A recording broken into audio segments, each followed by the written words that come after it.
ನಮಸ್ಕಾರ ವೀಕ್ಷಕರೇ, ಜೈನ್ ಮೀಡಿಯಾದ ನ್ಯೂಸ್ ಅಡ್ಡಾಗೆ ಸ್ವಾಗತ.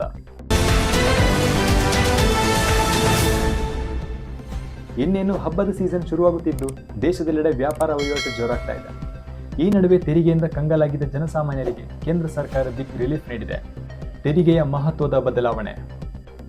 8 ವರ್ಷಗಳ ಹಿಂದೆ ಜಾರಿಗೊಳಿಸಿದ್ದ ಸರಕು ಮತ್ತು ಸೇವಾ ತೆರಿಗೆ ನೀತಿಯಲ್ಲಿ ಕೇಂದ್ರ ಸರ್ಕಾರ ಮಹತ್ವದ ಬದಲಾವಣೆ ತಂದಿದ್ದು, ಇನ್ಮುಂದೆ computer, car, bike, washing machine, ಬೆಣ್ಣೆ, ತುಪ್ಪ, ಹಣ್ಣಿನ ಜ್ಯೂಸ್ ಸೇರಿ ಇತ್ಯಾದಿ ಜನಸಾಮಾನ್ಯರ ದಿನನಿತ್ಯದ ಬಳಕೆಯ ವಸ್ತುಗಳ ಮೇಲಿನ ತೆರಿಗೆ ಗಣನೀಯವಾಗಿ ಕಡಿಮೆಯಾಗಲಿದೆ.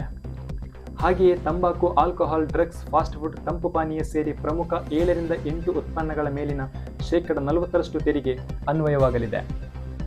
ವಾಹನ ಸವಾರರಿಗೆ ಸಿಹಿ ಸುದ್ದಿ. ವಾಹನ ಸವಾರರಿಗೆ ರಾಜ್ಯ ಸರ್ಕಾರ ಸಿಹಿ ಸುದ್ದಿಯೊಂದನ್ನು ನೀಡ್ತಾ ಇದೆ. ಹೌದು, ಪೊಲೀಸ್ ಇಲಾಖೆಯ ಈ ಚಲನ್ನಲ್ಲಿ ದಾಖಲಾಗಿರುವ ಸಂಚಾರಿ ನಿಯಮವನ್ನು ಉಲ್ಲಂಘಿಸಿ ದಂಡ ಕಟ್ಟದೇ ಇರುವ ವಾಹನ ಸವಾರರಿಗೆ ದಂಡದಲ್ಲಿ ಶೇಕಡ 50ರಷ್ಟು ರಿಯಾಯಿತಿ ಇರಲಿದ್ದು, ಈ ಹೊಸ ಅವಕಾಶ ಆಗಸ್ಟ್ 23ರಿಂದ ಸೆಪ್ಟೆಂಬರ್ 12ರವರೆಗೆ ಮಾತ್ರ ಅನ್ವಯವಾಗಲಿದೆ. ಜೊತೆಗೆ ಆಗಸ್ಟ್ 21ಕ್ಕಿಂತ ಹಿಂದಿನ ಪ್ರಕರಣಗಳಿಗೆ ಈ ನಿಯಮ ಅನ್ವಯವಾಗಲಿದೆ. ಏಷ್ಯಾ ಕಪ್ನಲ್ಲಿ ಭಾರತ ಪಾಕ್ ಕಾದಾಟ. ಇತ್ತೀಚಿನ ದಿನಗಳಲ್ಲಿ ಭಾರತ ಮತ್ತು ಪಾಕಿಸ್ತಾನದ ಸಂಬಂಧ ತೀರಾ ಹದಗೆಟ್ಟಿದೆ.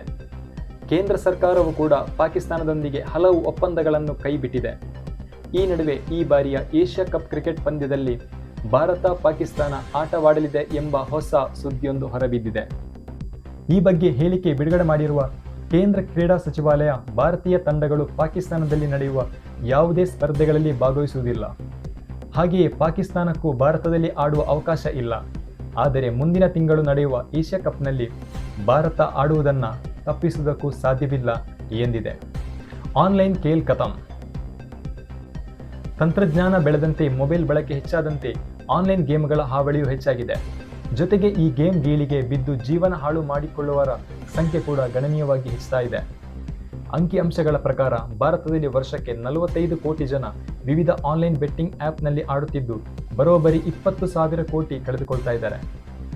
ಜೊತೆಗೆ ಗೇಮಿಂಗ್ ಆ್ಯಪ್ನಲ್ಲಿ ನಷ್ಟ ಅನುಭವಿಸಿ ಆತ್ಮಹತ್ಯೆ ಮಾಡಿಕೊಳ್ಳುವವರು ಮತ್ತು ಖಿನ್ನತೆಗೆ ಜಾರುವವರ ಸಂಖ್ಯೆ ಕೂಡ ಹೆಚ್ಚುತ್ತಾ ಇದೆ.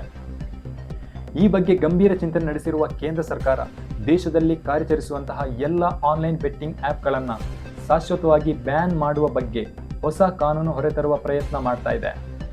ಇದಾಗಿತ್ತು ಇವತ್ತಿನ ನ್ಯೂಸ್ ಅಡ್ಡ. ಪ್ರತಿದಿನದ ಅಪ್ಡೇಟ್ಗಾಗಿ ಜೆಎನ್ ಮೀಡಿಯಾ ಚಾನೆಲ್ ಸಬ್ಸ್ಕ್ರೈಬ್ ಮಾಡಿ. ನಮಸ್ಕಾರ.